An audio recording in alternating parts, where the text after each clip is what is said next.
Hello everyone. देखिए next हमारे पास topic start हो रहा है रैशनल अप्रोक्सीमेशंस का। तो इसके अंदर कुछ थ्योरम्स आती हैं। तो आप देखिए थ्योरम फर्स्ट क्या है। If a by b and c by d are Farey fractions of order n. ठीक है, ए बाय बी और सी बाय डी दो हमारे पास क्या है, फेरे फ्रैक्शन है। कितने ऑर्डर के? Of order n. Such that other Farey fraction of order n lies between them. ठीक है, देन हमें क्या प्रूफ करना है कि mod of a by b minus a plus c by b plus d is equals to one by b b plus d is less than equals to one by b n minus one. और एक ही ये वाली term. ठीक है, हमें ये दो इन equality proof करनी है जहां पे हमें गिवन क्या है कि ए बाय बी और सी बाय डी क्या है, फेरे फ्रैक्शन है ऑर्डर एन के। ठीक है, तो सबसे पहले हम ये लेफ्ट हैंड साइड लेकर चले।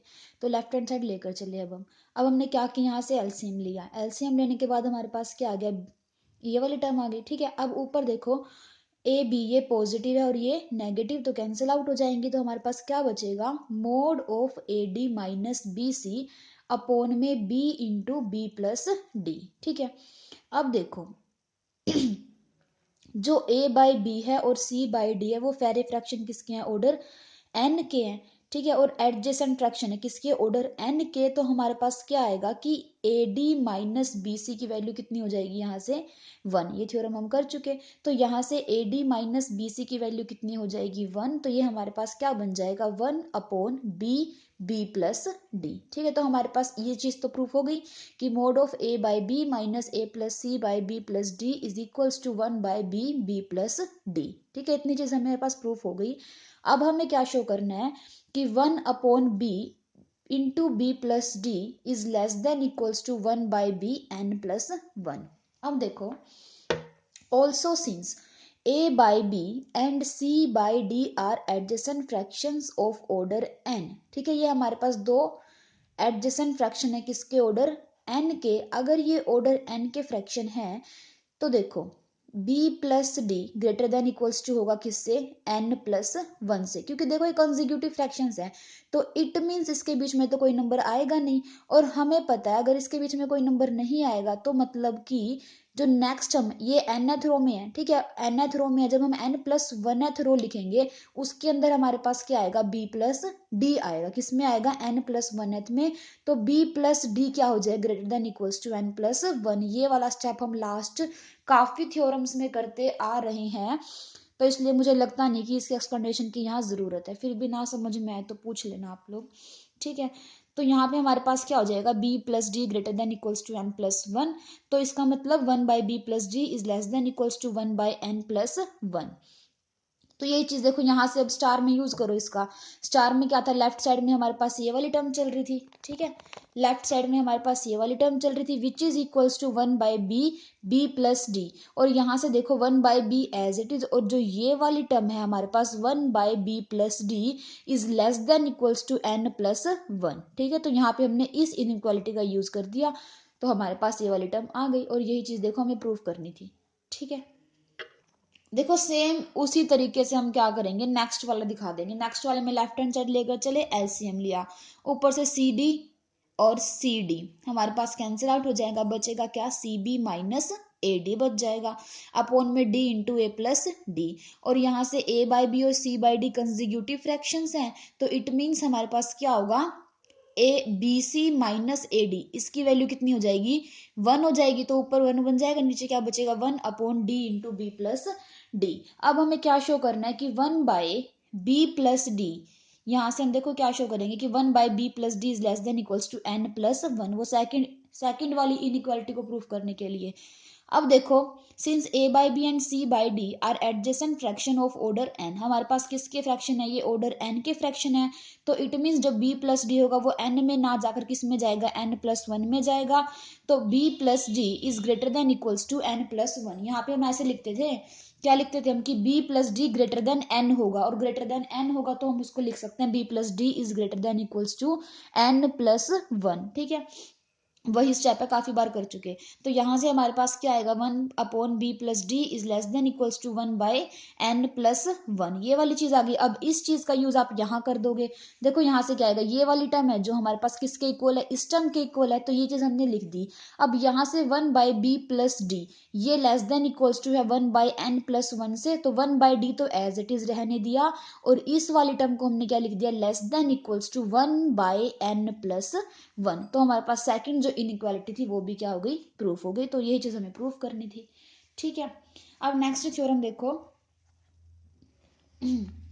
If n is an positive integer, n हमारे पास क्या है, कोई पॉजिटिव इंटीजर है, x is real, then there is a rational number a bye b such that, जो b होगा उसकी वैल्यू 0 से लेकर n के बीच में होगी, and mod of x minus a bye b is less than equals to 1/b(n+1)। देखो क्या है, n कोई भी पॉजिटिव इंटीजर है, सेकंड x कोई भी रियल नंबर है, देयर इज है, तो हमें क्या प्रूफ करना है कि हमारे पास एक रैशनल नंबर मिलेगा, कौन, a/b, सच दैट जो उसका डिनोमिनेटर होगा वो 0 से लेकर n के बीच में होगा, एंड जो हमें रैशनल नंबर मिलेगा a/b वो किस कंडीशन को फुलफिल करेगा, कि mod of x minus a/b is less than equals to 1/b(n+1)। ठीक है, अब देखो प्रूफ।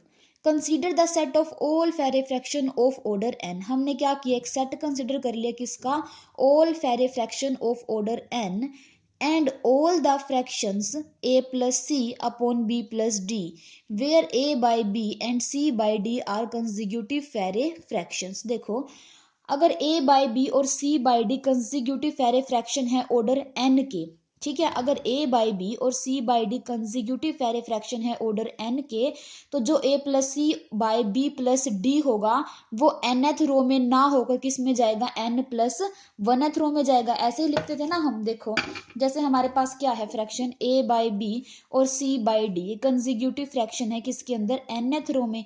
अगर ये nth रो में कंसेक्यूटिव फ्रैक्शन है, तो जब हम n+1th रो लिखेंगे उसमें a/b as it is, c/d as it is, इसके बीच में एक नया नंबर इंसर्ट करेंगे, कौन, a+c/b+d। तो ये नंबर, अगर ये कंसेक्यूटिव फ्रैक्शन किस में है, nth रो में, तो ये नंबर किस में आएगा, n+1th रो में आएगा। ठीक है, ये वाली चीज आपको समझ में आ गई होगी। तो यहाँ पर देखो वही लिखा है, a+c/b+d will lie in some any n+1th row not in nth row, वो nth रो में ना लाई करके किस में लाई करेगा, n+1th रो में लाई करेगा। अब देखो, फॉर सम फेरे fraction a/b and c/d a number x will lies between a/b and c/d। अब हमने क्या मान लिया कि हमारे पास x कोई भी ऐसा नंबर है, ठीक है, x कोई भी ऐसा नंबर है जो किसके बीच में लाई कर रहा है, a/b और c/d के बीच में लाई कर रहा है। देखो, फॉर सम फेरे fraction a/b and c/d a number x will lies between a/b और c/d। इसने बोला कि x कोई भी नंबर है जो किसके बीच में लाई कर रहा है, तो a/b और c/d के बीच में लाई कर रहा है। Also a+c/b+d lies between a/b and c/d। देखो हम क्या कह रहे हैं कि एक कोई एक्स नंबर है जो किसके बीच में लाई कर रहा है, a/b और c/d के बीच में लाई कर रहा है, और हम कह भी क्या रहे हैं कि जो ये नंबर होगा, कौन सा नंबर, ये वाला नंबर, ये नंबर भी इन दोनों नंबर के बीच में लाई करेगा n+1th रो में। ये हम बात कर रहे हैं n+1th रो की, आगे भी इसके बीच में लाई करेगा, हो सकता है कि इनके बीच में और एक्स्ट्रा नंबर जुड़ते जाएं, ठीक है ना, आगे जब हम रो लिखेंगे तो इनके बीच में और एक्स्ट्रा नंबर जुड़ते जाएंगे, बट ये नंबर तो इन दोनों फ्रैक्शंस के बीच में ही रहेगा। ठीक है, तो हमने क्या मान लिया कि x कोई नंबर है जो इन दो फ्रैक्शंस के बीच में है, तो होगा या तो x यहाँ पर बीच में आएगा या फिर x क्या आएगा, यहाँ बीच में आएगा। ठीक है ना, इन देखो हमें पता है इन दोनों के बीच में ये नंबर तो है ही, और हम बोल रहे हैं x भी है, तो x इसके बीच में आएगा या फिर x इसके बीच में आएगा। आगे आने वाली रो की बात चल रही है यहाँ पे, nth रो में तो क्या है, a/b और c/d क्या है, कंसेक्यूटिव है। जब हमने n+1th रो लिखी तो उसके अंदर क्या हो गया, a+c/b+d नया नंबर आ गया। जब n+2 लिखेंगे तो उसके इन दोनों के बीच में भी एक नंबर आएगा और इन दोनों के बीच में भी एक नंबर आएगा। ठीक है ना, ऐसे नंबर बढ़ते जाते हैं ना, आपको डेफिनेशन क्लियर होनी चाहिए तभी आप समझ पाओगे। अब हम बोल रहे हैं x कोई नंबर है इन दोनों के बीच में, या तो फिर x यहाँ आएगा बीच में या फिर x यहाँ आएगा, तो हमारे पास दो चॉइस बनेंगी, क्या, या तो x क्या होगा, इन दोनों के बीच में होगा,